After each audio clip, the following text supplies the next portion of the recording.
பகவானை உபாசிக்க வேணும், அவரை அடிக்கடி நினைக்க வேணும். எந்த உருவத்தில் இருப்பவராக நினைக்க வேணும்? ஆதித்ய மண்டல மத்தியவர்த்தி நாராயண, சவித்ருமண்டல மத்தியவர்த்தி நாராயண. ஆதித்யன், சவிதா, அர்க்கன், சூரியன், இதெல்லாம் சூரியனுக்குண்டான நாமங்கள். அவர் ஆகாயத்தில் விளங்குகிறார். அஞ்ஞானமாகிற இருட்டை போக்குவதற்கு அவருக்குள் எழுந்துருளியிருக்கும் நாராயண பெருமாளை உபாசிக்க வேணும். அவரே சூரிய மண்டல மத்தியவர்த்தி நாராயணன். அவர் எப்படி இருப்பார்னு அவருடைய திருமேனியை சாந்தோக்கிய உபனிஷத்து ரொம்ப ஆச்சரியமான ஒரு மந்திரத்தாலே விளக்கிற்று.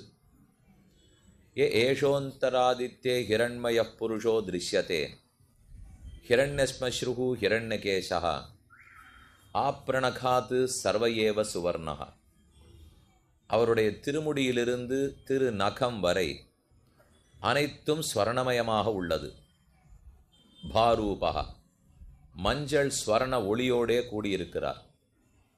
அவருடைய சிகையாக இருக்கட்டும், நீண்ட குழலோ, அதிலும் அழகிய மீசையோ, அவர் திருமேனி ஒளியோ ஒன்னொன்னுமே அனுபவிக்கத்தக்கதாக உள்ளது. ஏஷோந்தராதித்யே ஹிரண்மய புருஷா, ஸ்வர்ணமயமான புருஷன் காட்சி கொடுக்கிறார்.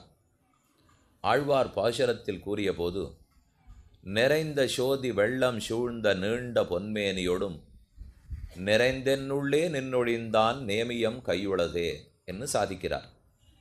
நிறைந்த சோதி வெள்ளம், உலகத்தில் இருக்கிற ஜோதிஷு பதார்த்தங்கள், சூரியனோ சந்திரனோ நட்சத்திரங்களோ அக்னியோ, தேஜசாம் ராசி மூர்ஜிதம்னு சொல்லுவார்கள். அந்த தேஜஸ் பதார்த்தம் அத்தனையும் எடுத்து ஒரு கற்றையாக ஓர் கையில் பிடித்து கொண்டு பெருமானுடைய திருமேனியை மற்றொரு கையில் வைத்து பார்த்தால் இந்த ஒளிக்கற்றை இருட்டி போகும். அந்த அளவுக்கு ஒளி படைத்தவன் எம்பெருமான். ஒளியுளார் தாமேயன்னே தந்தையும் தாயுமாவார் என்று தொண்டரடிப்பொடி ஆழ்வாருடைய பாசுரம். ஒளி படைத்த பதார்த்தங்களெல்லாம் பகவானுடைய சன்னிதானத்தில் ஒளியற்று போகும். ந தத்ர சூரியோ பாதி ந சந்திர தாரகம். சந்திரனோ நட்சத்திரங்களோ சூரியனோ பெருமானுக்கு முன்னே ஒளிவிடாது. 1000 சூரியர்களை ஒரு சேர எரித்தால் எத்தனை ஒளியோ அது அவருடைய சுதர்சன சக்கரத்துக்கு. சுதர்சன சக்கரத்தினுடைய ஒளி அவர் திருமேனி ஒளியில் இருட்டி போகுமானால் அப்ப திருமேனி என்ன ஒளி படைத்ததா இருக்கும்? அந்த திருமேனி எதை தாங்குகிறது? வைகுந்த லோகத்தை. அதுவோ அப்ராகிருதமான திவ்யமான மண்டலம். அந்த மண்டலமே சுத்த சத்வமயமான மண்டலம். அந்த சத்வ மண்டலத்திலே எது அழிவுக்கு உட்படாதோ, எது அப்ராகிருதமோ, எது திவ்யமோ அதில் பகவான் எப்போதும் வீறு கொண்டு எழுந்தருளி இருக்கிறார். இதை இடைவிடாமல் சிந்திக்க வேணும். ஆப்ரணகாத்து சர்வயேவ சுவர்ணா ஹிரண்ய ஸ்மஸ்ருஹு ஹிரண்யகேசா மை வண்ண நறுங்குஞ்சி குழல் பின் தாழ மகரம் சேர்க்குழ இருபாடு இலங்கி ஆட எய்வண்ண வெஞ்சலையே துணையா இங்கே இருவராய் வந்தார் என் முன்னே நின்னார் கைவண்ணன் தாமரை வாய்க்கமலம் போலும் கண்ணினையும் அரவிந்த மடியும் அகுதே அவ்வண்ணத் தவர்நில மகண்டும் தோழி அவரனாம் தேவரென்னு அஞ்சினோம். இது திருமங்கையாழ்வாருடைய திருநெடுந்தாண்டக பாசுரம். அதில் சாதிக்கிறார், பகவான் ஆழ்வார் அனுகிரகிக்கிறதுக்கு வந்தாராம். அவர் எவ்வளவு பேரழகோடு இருந்தார்.